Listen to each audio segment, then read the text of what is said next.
à Paris en 2023, 77% des viols qui ont été commis l'ont été par des étrangers. Donc ce qui menace aujourd'hui la liberté des femmes en France, c'est l'immigration de masse.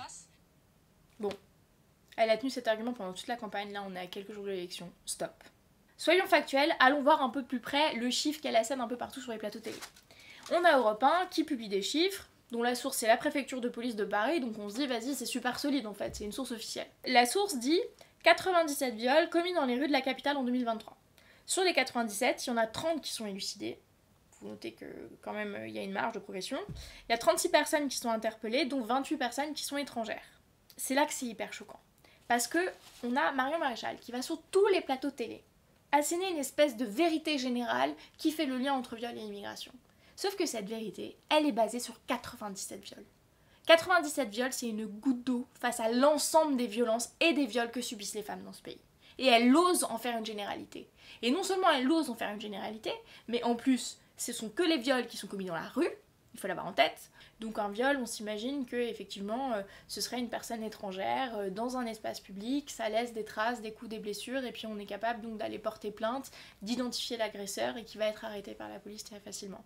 Dans la réalité, ça se passe rarement comme ça. Ça se passe parfois comme ça, mais ça ne se passe pas toujours comme ça. L'immense majorité des viols, ils sont commis par quelqu'un qu'on connaît, par le conjoint, par l'ex-conjoint, donc je suis désolée, mais ça se fait rarement dans la rue.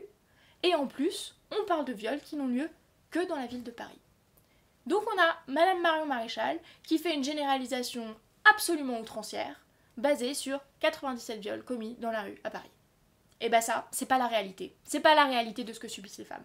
Et ça montre le niveau de méconnaissance en fait de l'extrême droite sur la question de la lutte contre les violences sexistes et sexuelles. En fait, ils y connaissent rien. Ils votent jamais quand il faut protéger les femmes et faire avancer la loi. Ils bossent pas le sujet. En fait, nous, ce qu'on sait, quand on bosse un peu le sujet, c'est que dans 90% des cas, l'auteur de viol, il est connu de la victime. Et dans 45% des cas, c'est un conjoint ou un ex-conjoint.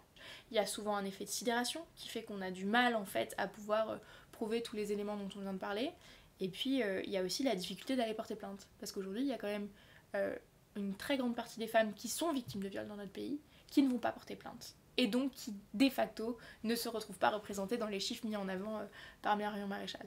Et très franchement, utiliser cette statistique comme ça, c'est un bras d'honneur pour toutes les associations et les militantes qui travaillent pour lutter contre les violences sexistes et sexuelles et qui prennent en charge les victimes partout sur le territoire. Et en plus, c'est stigmatiser une population sur la base de 97 viols.